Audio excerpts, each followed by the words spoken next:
What's going on, guys? This is the part 2 episode of bass fishing on a budget. My first video, if you guys have not seen it, you can click right here. I'll put it there. Otherwise, you can click the first link in the description.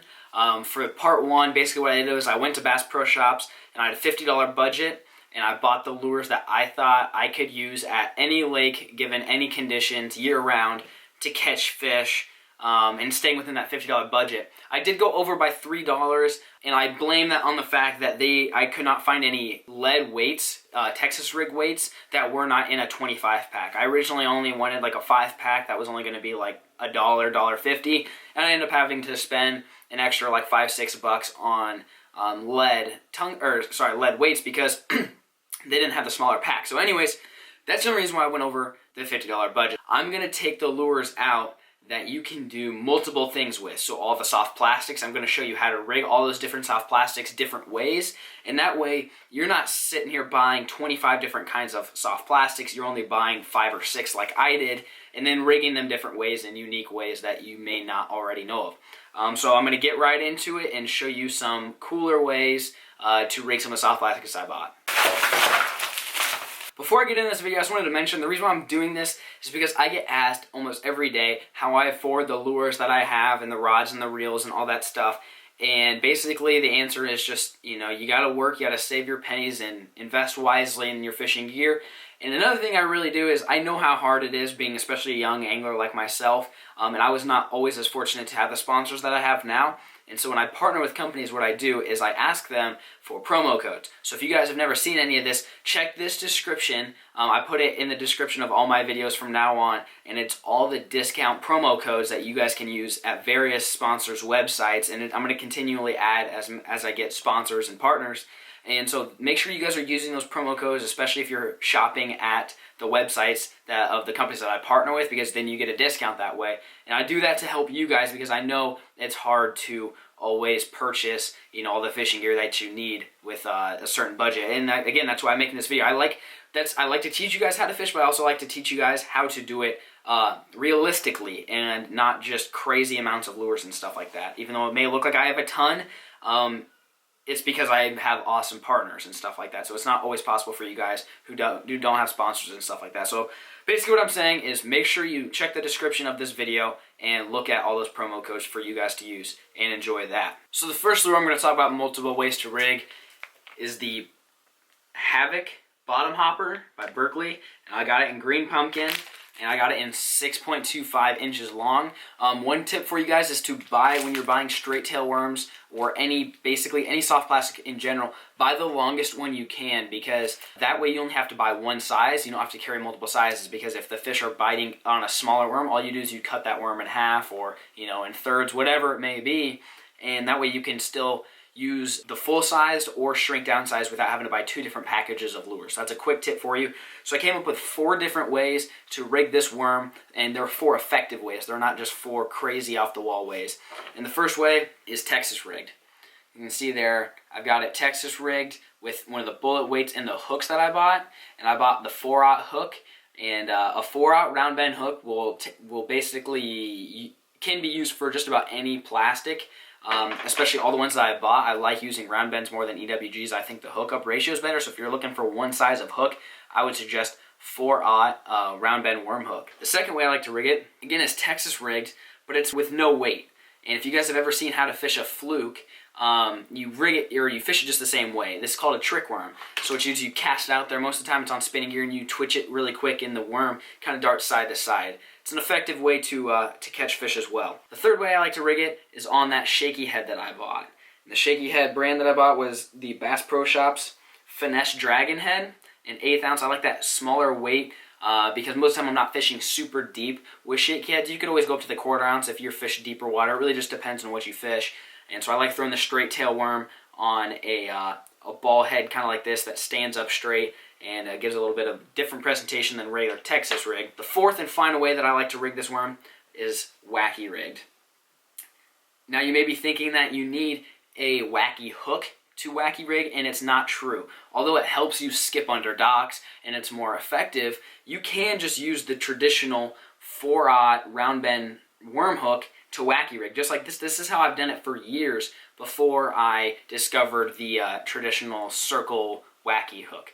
So those are the 4 ways that I rig the Havoc bottom hopper straight tail finesse worm. The next lure I'm going to go over is the Havoc. This is the juice worm. I got it in an 8-inch size in green pumpkin. I've only got one traditional way to rig this, and that is on, of course, the Texas rig. It's pretty hard to beat a Texas rigged curly worm. Curly tail worm just like this, but you can also do other things that I'm not going to show because I didn't buy the proper lures for, but I've seen a lot of people, they'll put a curly tail worm like that on the back of a buzzbait or a chatterbait or a spinnerbait as a trailer, and there's a few other things you can do, but it doesn't really work well on a wacky rig or weightless, and you could always put it on that shaky head that I bought, but it's probably just not the most ideal presentation. So I'm only going to show you that one Texas rig, so if you buy this worm, start off Texas rigging it and just vary the weights if you're finding that you cannot catch any fish on it. The next lure I'm going to go over the rigging is the creature bait that I bought. And this one is the Yum Crop Happy. And I've come up with 3 different ways you can rig this given the lures that I bought from Bass Pro Shops. The first way to rig it is Texas rigged. And the Texas rig, you basically fish it anywhere that you would fish a traditional Texas rig worm or a jig or anything like that. You know, pitching around cover, laydowns, logs, through grass. Anything like that, just basic Texas rigging. If you want any Texas rigging tips, there's plenty of videos out on YouTube, but that is the first way that you can rig the Crop Happy. The second way you can rig it is on that shaky head that I bought. And this is a technique that a lot of people use for smallmouth bass, and the reason being that smallmouth bass love crawfish, as do largemouth, but what this shaky head will do is it'll keep the crawfish up with its pinchers floating, and basically that's the defense position. So if you've ever seen a crawfish almost get eaten by a bass or is about to, it stands up on end and flaps its pinchers in a defense mode, which that will give, the shaky head will give that illusion to the bass that's looking at this bait is that it's a fighting crawfish. The third way that you can rig the Crop Happy is on the back of a jig. And the jig that I bought was the Booyah Boo jig. I bought it in black and blue, which personally that's my favorite color of jig, but you can go with whatever your favorite color of jig is, it doesn't really matter. And although I bought the Crop Happy in green pumpkin, as you can tell, it's a dark color in general. And if you look at it at a glance, you can't really tell there's much of a difference between the black and blue and the green pumpkin. And honestly, neither can the fish. Unless it's super clear water and the sun's bright, it looks like it's all the same color. And I have found that a green pumpkin trailer will look for a green pumpkin jig, an orange and brown jig, or a black and blue jig. That's why I go with green pumpkin, because it's the most versatile color. And now that I'm already talking about the jig that I bought was the Booyah Boo jig. I bought it in 3/8 of an ounce. I think that's the best all-around weight. It's good for calm, slick days, and it's good for windy days as well. And the reason why I went with the Boo jig is because it's got rattles. And you can hear the rattling sound. Some bass like rattles, some days they don't like rattles. So what I do is I find the cheapest jig that I can find that comes with rattles, and that way you don't have to buy the rattles separately, which will usually cost you more money. And then that way, if you take it out in the water and you're not having any success, you can remove those rattles and give that a try and see if that's the difference. Sometimes the bass want the settled presentation. Next lure that I'm going to go over the rigging techniques is the stick bait that I got.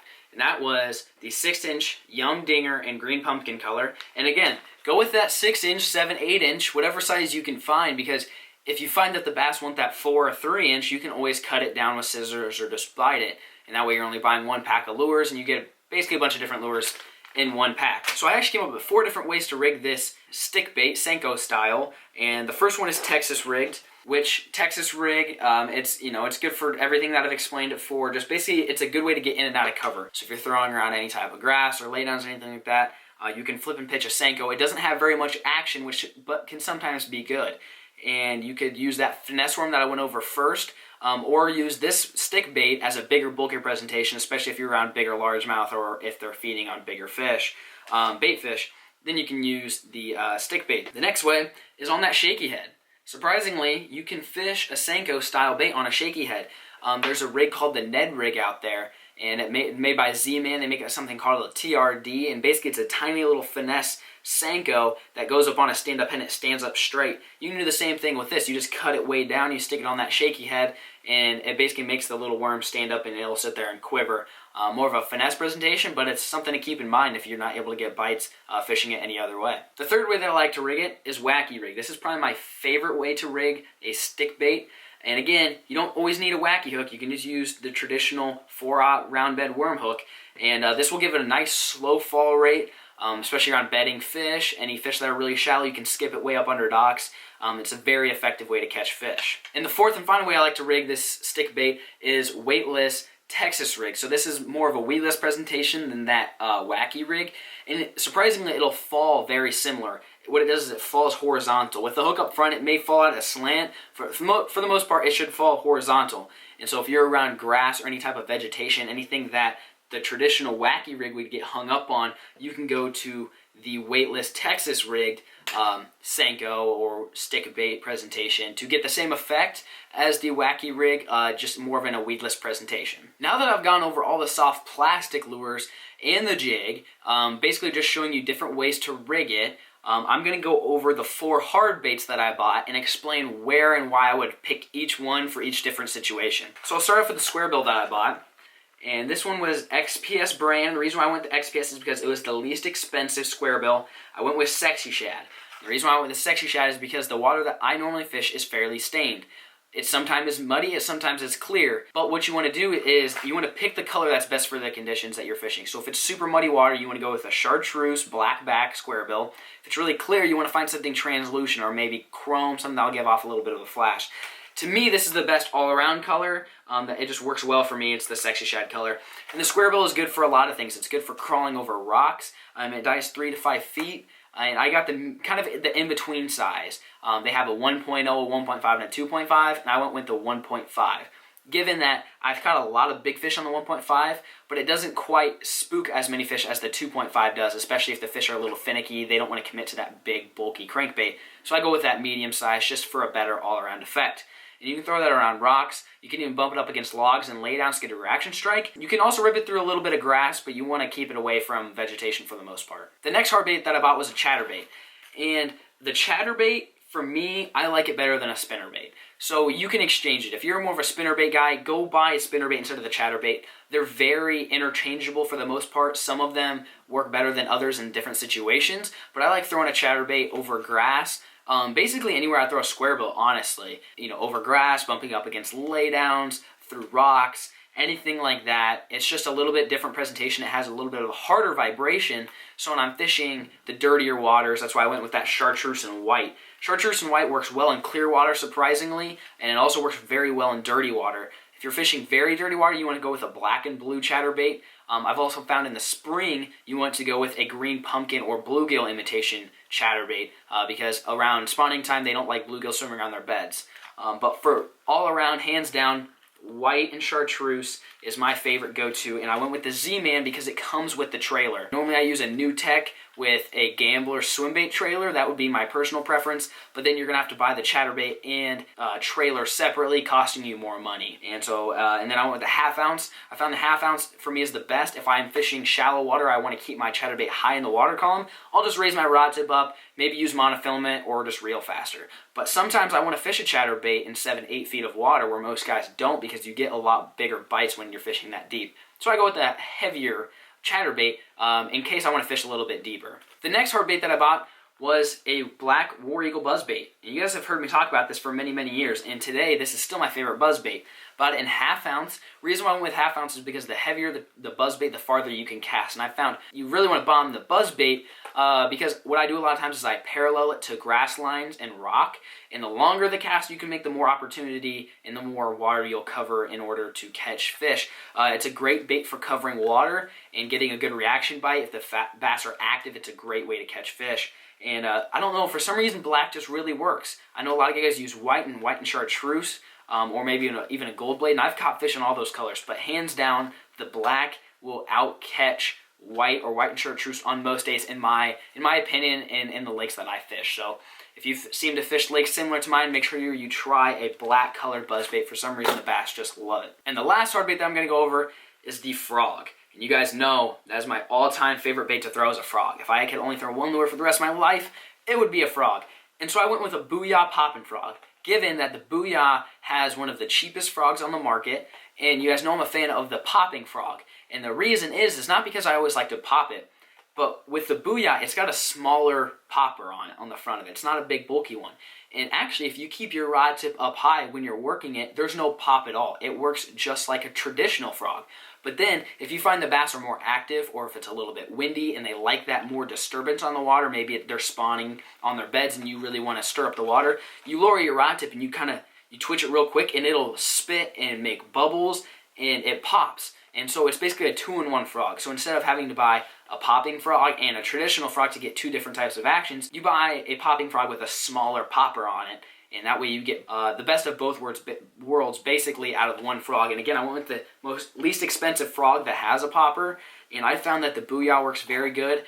It will fill up with water occasionally, so you make sure you have a little bottle of super glue with you. And make sure you patch up any of those holes that you get from catching any fish. So that's basically it, guys. Hopefully you enjoyed. Hopefully you got some new ideas on how to rig these lures. So I spent $50, and you guys saw I probably had over 2, maybe even 3 dozen different ways to fish all of these types of lures combined.